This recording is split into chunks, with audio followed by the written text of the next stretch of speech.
World number 1 against the world champion. Carlsen against Gukesh. That was the match at the Norway Chess tournament. Carlsen was completely winning. He played a beautiful game and outplayed Gukesh in the middle game. But then suddenly both players got in time trouble and everything was very complicated. And yeah, let's have a look at the game and what happened in the end.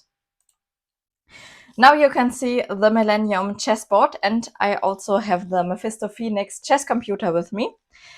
Carlsen already made some mistakes here before, because this position, we can have a look at the chess computer, and the chess computer says that this position is equal at this point. Before, Carlsen was winning, and now he made some mistakes, and Gukesh, tried to make the best moves even in his lost position, and he succeeded and got this position, which is equal. And Carlsen made another mistake here.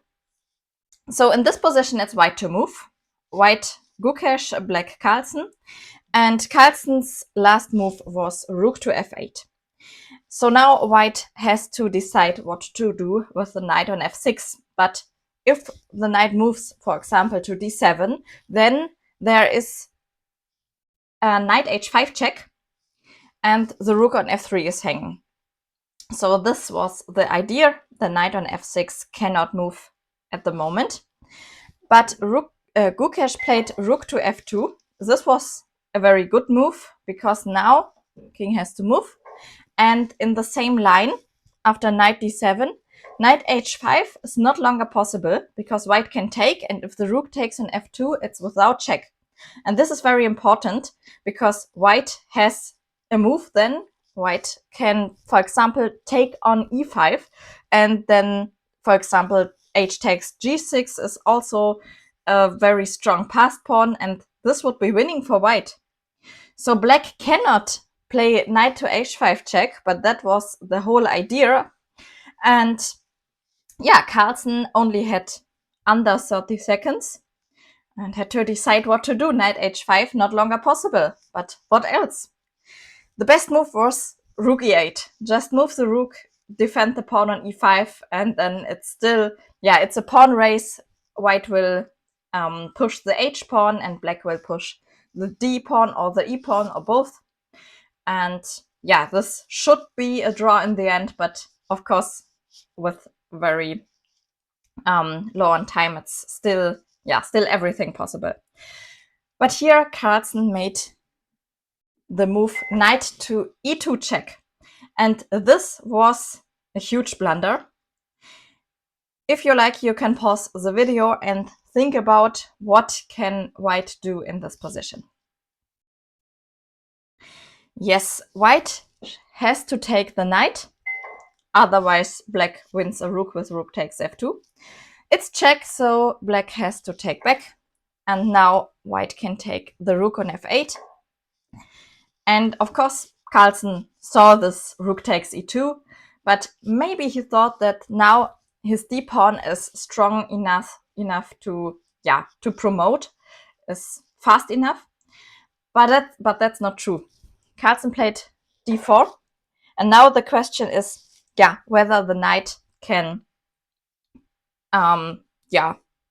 take the pawn and control the d1 square or not. It's very far away, but it's possible to come back with the knight.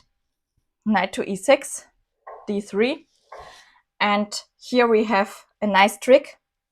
Gukesh played knight to c5, and now if Carlsen plays d2, the knight will jump to e4, and then after d1 queen, white has a fork with knight c3 check. White will get the queen, and then the pawn ending is completely winning for white, because white has two passed pawns and black has none, because the e5 pawn is not strong enough. White will just take it with the king, and this is completely hopeless for black. But what else can black do? Not much. Carlsen tried to play king e3, but then the knight just comes to b2. Knight a4 was another strong move by Gukesh. And after d2, now knight b2, everything is safe for white. So Carlsen tried to run with the other pawn, but this is too slow. Gukesh pushed the h-pawn, takes, and now king d2. So the threat is e3, e2, e1, and that's why Gukesh brought his knight back. Knight b2, e3, check on c4, king e2, because the king has to protect the e-pawn, and after king f4, the game was over. White can take on e3 in the next move, controls the d1 square, so black cannot promote, and yeah, white will win with the h-pawn. And that was the moment where Carlsen slammed on the table. He hit the table very hard and all pieces. He gave up immediately. And he was very angry with himself because he had a great position, played a beautiful game before, but then one huge mistake, knight e2 check, and also before some mistakes. And he lost this game. And that is, of course, yeah, very, very bad day for Carlsen. But yeah, after he hit the table, he apologized to Gukesh for this and congratulated him. So yeah, he of course was sportsman. Please let me know in the comments if you saw this game and saw this ending scene with Carlsen hitting the table. Please like the video and subscribe to the channel, and see you in the next video.